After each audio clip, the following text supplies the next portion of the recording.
Welcome to the channel. நட்சத்திரங்களின் கனவு குரல். தனிமையில் தொடங்கிய காதல். அத்தியாயம் 8. ரிஷிகாவுடன் அர்ஜுன் பேசிக்கொண்டிருப்பதை கவின் தூரத்திலிருந்து பார்த்தான். அர்ஜுன் கவினிடம் வந்தான். டேய், என்னடா ரிஷிகா கூட என்ன பேசிகிட்டு இருந்த? அது ஒன்றும் இல்லை மச்சான். அப்படியா? அப்போ ஏன் அவளோட டேட் ஆஃப் பர்த்தில் கேட்ட? அர்ஜுன் பதில் சொல்லாமல் மெதுவாக சிரித்தான். என்னடா சிரிக்கிற? கேட்டதுக்கு பதில் சொல்லவே மாட்டேங்கிற? சும்மாதான்டா. ஏன்டா முதல் தடவையாக அந்த பொண்ணுக்கிட்ட பேசுகிற போல, அதுவும் நேராக போய் உன் பர்த்டே டேட் என்னென்னலாம் கேட்குற? அர்ஜுன் எதுவும் பேசவில்லை. அவன் உதட்டோரத்தில் ஒரு சிறிய புன்னகை மட்டும் மலர்ந்தது. சரி, அடுத்த தடவையாவது அந்த பொண்ணுக்கிட்ட ஏதாச்சும் உருப்படியாக பேசு. கவினின் கிண்டலை கேட்டும் அர்ஜுன் எதுவும் பேசவில்லை. அவன் முகத்தில் இருந்த அந்த சிறிய புன்னகை மட்டும் மறையவே இல்லை. அதை கவின் புரியாமல் தலையசைத்து கொண்டான். சிறிது நேரத்தில் இருவரும் அந்த பேச்சை அப்படியே விட்டுவிட்டு வழக்கம் போல் சிரித்து பேசிக்கொண்டே வகுப்பறை நோக்கி சென்றனர். ஆனால் அர்ஜுனின் மனதில் மட்டும் ரிஷிகாவுடனான அந்த சிறிய உரையாடல் மீண்டும் மீண்டும் ஒலித்து கொண்டே இருந்தது. மாலை நேரம். கல்லூரி முடிந்ததும் நேராக வீட்டிற்கு சென்ற ரிஷிகா சிறிது நேரம் ஓய்வெடுத்துவிட்டு அருகில் இருந்த கோவிலுக்கு புறப்பட்டாள். அந்தி சாயும் நேரத்தில் கோவில் அமைதியாக இருந்தது.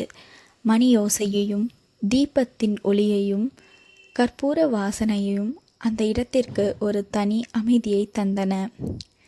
ரிஷிகா சுவாமியை மனமாற வேண்டிக்கொண்டு கோவிலை மெதுவாக சுற்றி வந்தாள். மாலை நேரம். அர்ஜுன் தனது அம்மாவுடன் கோவிலுக்கு சென்று கொண்டிருந்தான். ஆனால் அவன் முகத்தில் ஆர்வம் சிறிதும் இல்லை.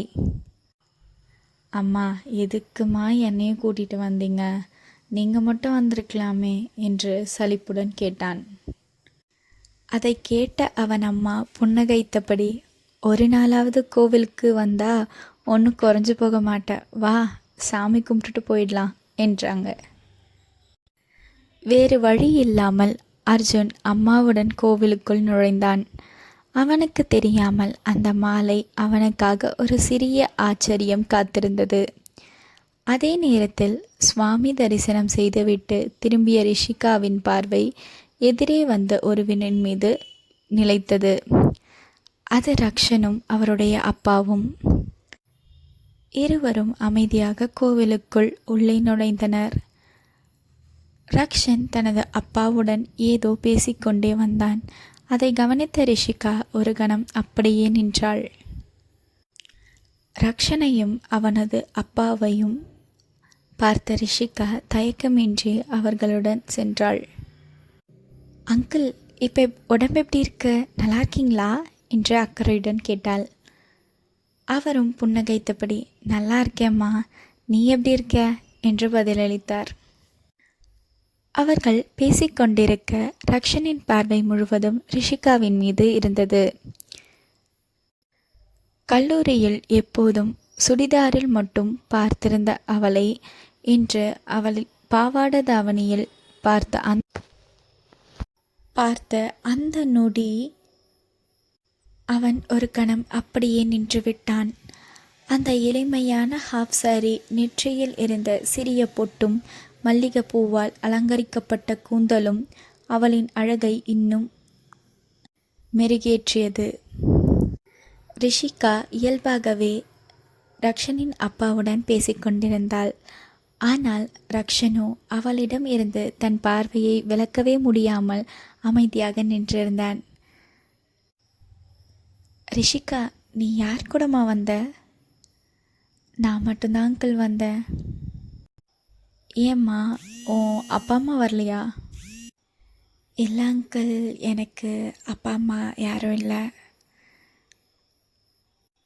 ரக்ஷனின் அப்பா அவளை பாசமாக பார்த்தார். அப்படிலாம் இனிமேல் சொல்லாதம்மா, உனக்கு அம்மா அப்பா இல்லைன்னு நினைக்கவே வேண்டாம், நாங்கள் இருக்கோம். அந்த வார்த்தையை கேட்ட ரிஷிகா எதுவும் பேசவில்லை. அவள் முகத்தில் மெதுவான நெகிழ்ச்சியான புன்னகை மட்டும் தெரிந்தது. அதை பார்த்த ரக்ஷனின் அப்பாவும் புன்னகைத்தார்.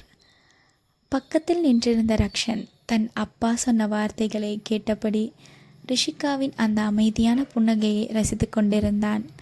அந்த நொடியில் அவள் மீதான அவனின் மரியாதையும் பாசமும் இன்னும் அழகானது. அது ஆழமாகவும் இருந்தது. அந்த நேரத்தில் குருபிரசாத்தின் கைபேசி ஒலித்தது. திரையை பார்த்த அவர், ஒரு நிமிஷம் என்று சொல்லிவிட்டு அவர்களிடமிருந்து சற்று தள்ளி அமைதியான இடத்திற்கு சென்று அழைப்பை ஏற்றார். அங்கே ரக்ஷனும் ரிஷிகாவும் மட்டும் நின்றிருந்தனர். சில நொடிகள் இருவருக்கும் இடையே அமைதி நிலவியது. அந்த அமைதியை உடைத்து ரக்ஷன் கேட்டான், நீங்கள் இந்த கோவிலுக்கு டெய்லி வருவீங்களா?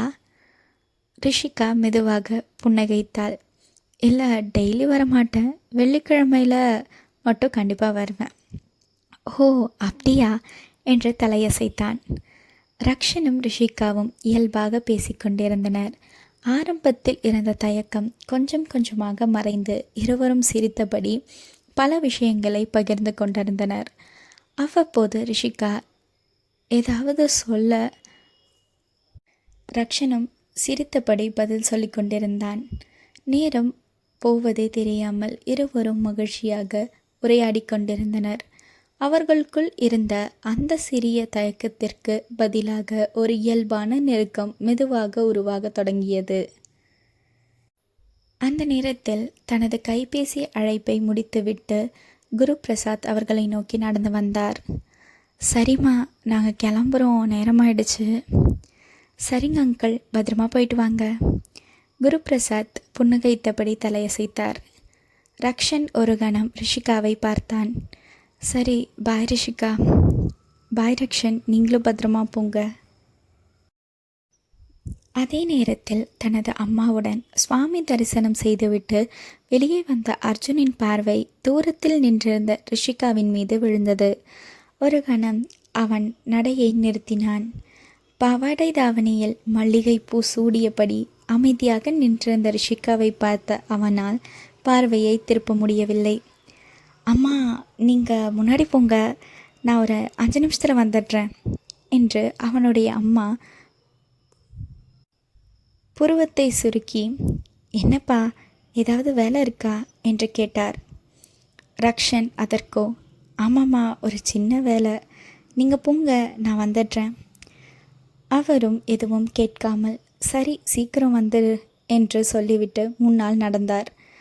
அவர் சென்றதை உறுதி செய்த அர்ஜுன் ஒரு ஆழ்ந்த மூச்சை இழுத்துவிட்டு ரிஷிகா நின்றிருந்த இடத்தை நோக்கி மெதுவாக நடந்தான்.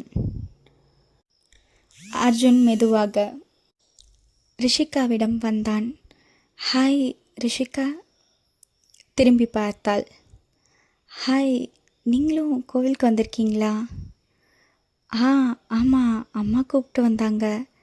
வர விருப்பமே இல்லை, ஆனால் இப்போது வந்தது நல்லதுன்னு தோணுது.